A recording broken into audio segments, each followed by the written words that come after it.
హక్కుల పోరాట సమితి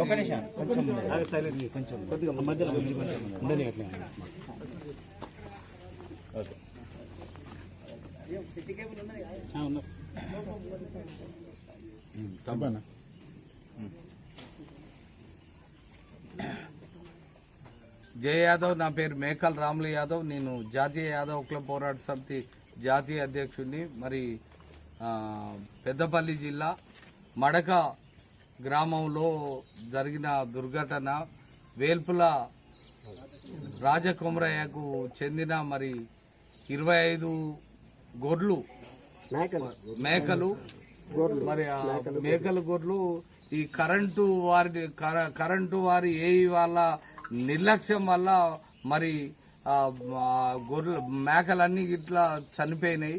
చాలా దారుణం. దాదాపు 5 లక్షల పైగా నష్టం జరిగింది. మరి ఈ విషయంలో మరి స్థానిక ఎమ్మెల్యే కూడా మరి గొర్రెల పథకం కింద కనీసం వాళ్ళ అబ్బాయికి తండ్రికి ఇద్దరికి 2 యూనిట్లు ఖచ్చితంగా మరి రాజీవ్ వికాస్ ద్వారానైనా వేరే ద్వారానైనా ఖచ్చితంగా మరి వాళ్లకు సబ్సిడీ కింద పూర్తి 100% సబ్సిడీ కింద ఖచ్చితంగా మరి వాళ్లకు ఇవ్వాలనేది జాతీయ యాదవ్ హక్కుల పోరాట సమితి తరఫున డిమాండ్ చేస్తూ మరి మా రాష్ట్ర యూత్ అధ్యక్షుడు మరి పెగడ రమేష్ యాదవ్ గారు, మా రాష్ట్ర అధ్యక్షులు దేవేందర్ యాదవ్ గారు, అదేవిధంగా మా యాదవ్ల ముద్దుబిడ్డ మా రెండు సార్ల జెడ్పీటీసీ అయిండు మా గంటా రాములన్న ఆధ్వర్యంలో ఇవాళ జాతీయ యాదవ్ హక్కుల పోరాట సమితి తరఫున మేము మరి ఈ కుటుంబానికి మరి 10,000 రూపాయలు మేము మాకు దోషింది మేము సాయం చేస్తాను. ఇదే విధంగా మరి మన యాదవులను చాలా పేదోళ్ళు, వాళ్ళ పరిస్థితి రోజు మరి ఆ గొర్రెలను కాసుకొని కూలి చేసుకుంటేనే వాళ్లకు పూట గడిచే పరిస్థితి ఉంది. మరి ఎమ్మెల్యే గారు కూడా ఖచ్చితంగా బాధ్యత తీసుకొని మరి 2 యూనిట్లు ఖచ్చితంగా వాళ్ళ అబ్బాయికి వాళ్ళ తండ్రికి ఖచ్చితంగా మరి సబ్సిడీ 100% సబ్సిడీ కింద మరి గొర్రెలను మంజూరు చేయాలి. ఆ పాయమాలు కూడా కట్టియాలి ఖచ్చితంగా. లేకపోతే మాత్రం మేము ఖచ్చితంగా మరి ఎమ్మెల్యే దగ్గర కూర్చొని కూడా మేము వదిలిపెట్టాం. అదేవిధంగా మరి ఈ కరెంటు డిపార్ట్మెంటు ప్రతి ఊర్లో ఇదే ఉంది. వీళ్ళు మరి నిర్లక్ష్యంగా మరి తీగలు తెగినాయి, అవి కూడా చూసుకోవట్లేదు.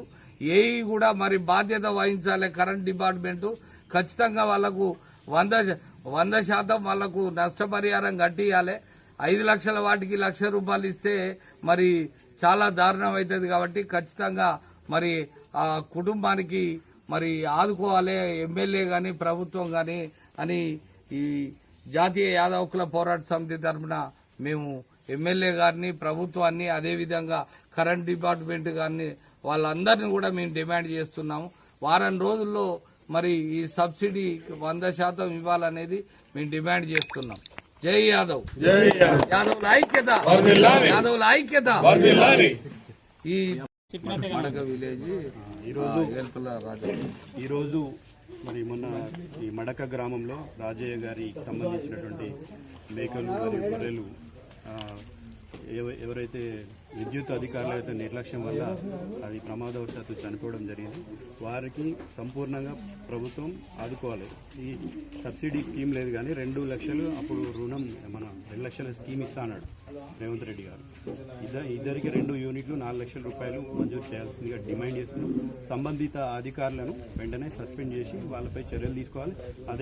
అదేవిధంగా ట్రాన్స్పోర్ట్ డిపార్ట్మెంట్ నుంచి ప్రతి మేకకు గొర్రెకు 25,000, ₹15,000 చొప్పున నష్టపరిహారం కట్టించాల్సిందిగా మేము డిమాండ్ చేస్తున్నాం. ఇక్కడున్న మా ఇతర పెద్దలు కూడా మరి 15-20 రోజుల్లో ఇదంతా ప్రభుత్వం స్పందించి న్యాయం చేయకపోతే మేము మా సంఘం తరఫున ఉద్యమం చేస్తామని తెలియజేస్తున్నాం.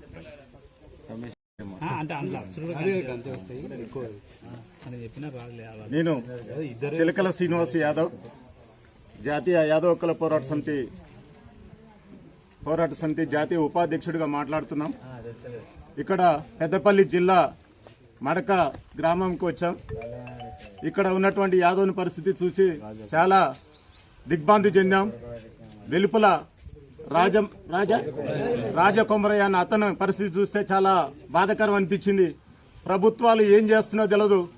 ప్రజల పక్షాన ఉండి ప్రజల సంక్షేమే ధ్యేయంగా పనిచేయాల్సినటువంటి ప్రభుత్వాలు ఇక్కడ ఉన్నటువంటి ట్రాన్స్కో విధానం కరెంటు డిపార్ట్మెంట్ వాళ్ళు ఈ బీద స్థితిలో ఉన్నటువంటి కొమరయ్య ఇల్లు చూస్తే మనసు బాధపడుతున్నది. ఇక్కడ ఉన్నటువంటి జనాలందరం కూడా ఇక్కడ వచ్చాం. ఇక్కడ పెగడ రమేష్ వారి ఆధ్వర్యంలో ఈ ప్రాంతానికి రావడం జరిగింది. మా జాతీయ యాదవ హక్కుల పోరాట సమితి రాములన్న గారి నాయకత్వంలో ఇక్కడికి వచ్చి యాదవునికి సమస్య జరిగింది చూద్దాం రాండి అనే ఉద్దేశంతో చెప్పడంతో ఇక్కడ తెలంగాణలో ఉన్నటువంటి యాదవ హక్కుల పోరాట సమితి తరపున మేము అందరం కూడా ఇక్కడ రావడం జరిగింది. ఇక్కడ పరిస్థితి చాలా దయనీయంగా ఉంది. ఇక్కడ ఎన్నిసార్లు విన్నవించినా గానీ ప్రభుత్వం పట్టించుకోలేదు. బీద స్థితిలో ఉన్నటువంటి రాజకొమరయ్య ఇల్లు పరిస్థితి ఇక్కడ చాలా దీనంగా ఉంది. దాదాపు గొర్రెలు కాసుకుంటూ జీవనం గడుపుతున్నాడు. పాపం వృద్ధాప్య దశలో ఉండి ఏందనమాట చాలా దీన స్థితిలో ఉన్నాడు. అతని కొడుకు పరిస్థితి కూడా చాలా దీన స్థితిలో ఉంది. అయినా కానీ ఎన్నిసార్లు వినిపించినా గానీ ఈ కరెంటు సమస్య గురించి పట్టించుకున్నటువంటి కరెంటు డిపార్ట్మెంట్ అసలు ఈ ప్రభుత్వం ఏం చేస్తుందని చెప్పి నేను అడుగుతున్నాను. ఇవాళ 25 మూగజీవులు చనిపోయినాయి. అయినా కానీ ఇక్కడ ఉన్నటువంటి మంత్రులు కూడా రాలేదు. అదేవిధంగా పంట పొలాలు దెబ్బతింటే రైతుల సమస్య ఉంటే వచ్చి ఏందన్నమాట మంత్రులందరూ కూడా వచ్చేసి సమస్యను ఏందన్నమాట పరిష్కరిస్తుంటారు. ఇవాళ యాదవ రైతు యొక్క పంట జీవులు ఇవాళ మూగ జీవులు అవే మేకలు గొర్రెలు. ఇవాళ మా మేకలు గొర్రెలు ఇవన్నీ కూడా దెబ్బతిన్నాయి. మా భవిష్యత్ అంతా కూడా ఆగమైపోయింది. తక్షణ ప్రభుత్వాన్ని డిమాండ్ చేస్తున్నా. ట్రాన్స్కో అధికారులారా మీరు చేసినటువంటి నిర్లక్ష్యం వల్ల ఇవాళ 25 మూగజీవులు దెబ్బతిన్నాయి. మా ఉపాధి అంతా కూడా దెబ్బతిన్నాయి. మీరు ఇవాళ దీన్ని పరిష్కరించకపోతే మీ యొక్క స్టేషన్ కూడా ముట్టడిస్తాం, దగ్ధం చేస్తాం. అవసరమైతే ఇక్కడ ఉన్నటువంటి ఎమ్మెల్యే గారు కూడా మా సమస్యను పరిష్కరించాలి. ఈడ బీద స్థితిలో ఉన్నటువంటి ఈ రాజకొమరయ్య ఈయన పరిస్థితి చాలా దీనస్థితిగా ఉన్నది. ఆయన కొడుకు అతని పరిస్థితి కూడా చాలా దీనంగా ఉన్నది. యాదవ సంఘం తరపున మా యాదవ సంఘం తరపున ఈడ రాష్ట్ర యూత్ నాయకుడైనటువంటి పెగడ రమేష్ యాదవ్ గారు ఇవాళ 10,000 ఇవ్వడం జరిగింది, సానుభూతిగా ఇవ్వడం జరిగింది. ఈ సానుభూతితోటి సమస్య పరిష్కారం కాదు. ముఖ్యమంత్రి గారు మీరు ఆలోచన చేయాలి, మీ మంత్రివర్గాన్ని దించాలి. ఇలాంటి ఎన్నో ఉన్నాయి. రాష్ట్రంలో ఉన్నటువంటి ఇవాళ యాదవుల పరిస్థితి ఎంతో తీవ్రతరంగా ఉంది, బాధకరంగా ఉంది. ఒక పక్క సబ్సిడీలు మీరు ఇవ్వకపోయినా కానీ ఇవాళ వర్షం ప్రాబ్లంగా పిడుగుల ప్రాబ్లంగా యాదవులు ఎన్నో సమస్యలు ఎదుర్కొంటున్నారు. ఇవాళ సాక్షాత్కారం ఓదేలు మల్లన్న ఉన్నటువంటి ఈ ప్రాంతంలో మడక గ్రామంలో ఉన్నటువంటి పరిస్థితి చాలా తీవ్రతరంగా ఉంది. ఈయన తక్షణమే ఆలోచన చేయాలి, ఈ బీద కుటుంబాన్ని ఆలోచన చేయాలి. లేనట్లయితే ఎమ్మెల్యే గారు విజయ రమణ గారు మీ ఇంటిని ముట్టడి చేస్తాం. తక్షణమే యాదవ హక్కుల పోరాట సమితి తరపున ముట్టడి చేస్తాం, సమ్మెకు దిగుతాం. ఇవాళ మా అన్న గంటరామన్న కూడా హైదరాబాద్ నుంచి రావడం జరిగింది. ఎందుకు చెప్తున్నామంటే ఇవాళ ఈ రాష్ట్రంలో ఇలాంటి బీద స్థితిలో ఉన్నటువంటి యాదవులు ఎంతో మంది ఉన్నారు. ఇవాళ ఇది జరగచ్చు, రేపు ఇంకోటి జరగచ్చు. ఇవాళ గొర్రెలు పోవటమే కాదు, యాదవుల గొర్రెలు పోవటమే కాదు, ఆ మనిషి ఒకవేళ చనిపోయినట్లయితే పరిస్థితి ఏమయ్యేది, ఎంత ఇబ్బంది పాలయ్యేది, కుటుంబం ఎంత అన్యాయం అయ్యేది. ఒక్కసారి మీరు ఆలోచన చేయాలి, తక్షణమే సాయం చేయాలని చెప్పి యాదవ హక్కుల పోరాట సమితి తరఫున డిమాండ్ చేస్తున్నాం. వల్ల 25 గొర్రెలు చనిపోయినటువంటి మరి గొర్రె కాపాడైనటువంటి వేల్పుల చిన్నరాజు కొమరయ్య, అదేవిధంగా వేల్పుల కొమరయ్య గొర్రెలు చనిపోవడం జరిగింది. ఆ రోజు నుంచి వెళ్ళి మేకలు గొర్రెలు రెండు కూడా అంటే 10 మేకలు 15 గొర్రెలు చనిపోవడం జరిగింది. తాను కొత్తగా దానికంటే ఒక 20 రోజుల ముందే అవన్నీ కొనుక్కొని రావడం జరిగింది. ఇంకా పైసలు కూడా ఆ కొనుక్కొచ్చిన ఏదైతే అమ్మిన రైతుకు కట్టలేదు ఆ డబ్బులు, ఏది గొర్రె కాపరికి 5 లక్షల రూపాయలకు సంబంధించినటువంటి విలువ కలిగినటువంటి గొర్రెలు మేకలు చనిపోవడం జరిగింది. కానీ ఈరోజు ఏదైతే విద్యుత్ అధికారులు చెప్పేది ఏంటంటే మేము గొర్రెకు ఫిక్స్డ్గా ఒక 5,000 రూపాయలు ప్రభుత్వం నిర్ణయించింది కాబట్టి ఆ విధంగా 25 గొర్రెలకు 1,25,000 రూపాయలు మాత్రమే వస్తాయని చెప్తా ఉన్నారు.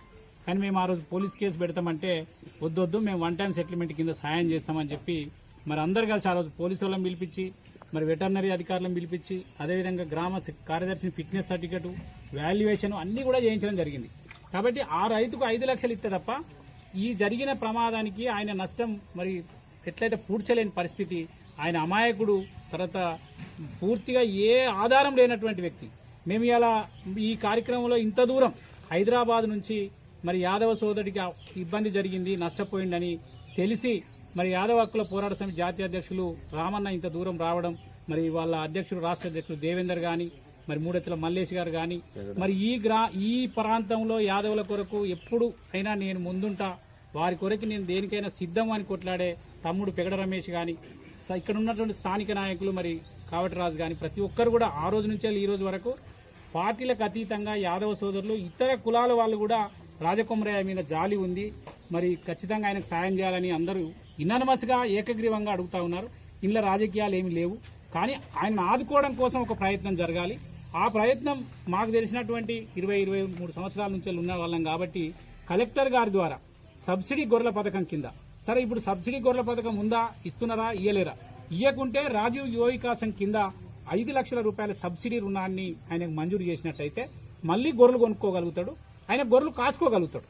కాబట్టి ఆ విధంగా ఆయనకు ఆర్థికంగా సాయం అందించే విధంగా ప్రభుత్వంలో ఉన్నటువంటి శాసనసభ్యులు కానీ అదేవిధంగా అధికారులందరూ కూడా మరి తప్పకుండా ఆ సాయాన్ని అందించాల్సినటువంటి బాధ్యత మనందరిపైన ఉంది, ప్రత్యేకంగా అధికారులపైన మరి ఉన్నటువంటి శాసనసభ్యుడి పైన ఉంది. ఎందుకంటే ఒక కుటుంబం మనందరి కళ్ళ ముందు నిర్లక్ష్యం వల్ల ఇలా ఏది కరెంటుకు సంబంధించి 4 సార్లు చెప్పింది, ఇవాళ అందరూ కూడా మొత్తుకుంటా ఉన్నారు, అది తెగిపోతుంది, అది నష్టపోతుంది, ఇవాళ ప్రమాదం మనుషులు చనిపోలే ఇవాళ సంతోషం. కాబట్టి కానీ ఇంకా పశువులు చనిపోయినా కూడా పశువులు మనుషుల కంటే ఎక్కువగా ప్రేమించేటువంటి గొర్రె కాపర్లకు సంబంధించినట్టు గొర్రెలు చనిపోతే చాలా బాధేస్తూ ఉంది. కాబట్టి తప్పకుండా మరి ఆ కుటుంబాన్ని ఆదుకోవాలని చెప్పి మేమందరం కూడా వారు విన్నట్టుంటాం. తప్పకుండా అందరం కూడా సాయం చేయడానికి వాళ్ళ కుటుంబాన్ని ఆదుకోవడానికి సిద్ధంగా ఉన్నామని తెలియజేస్తూ ఆ రాజు యువ వికాసం కింద 5 లక్షల సబ్సిడీ రుణాన్ని ఇవ్వాలని డిమాండ్ చేస్తాం. జై యాదవ్ ఐక్యత.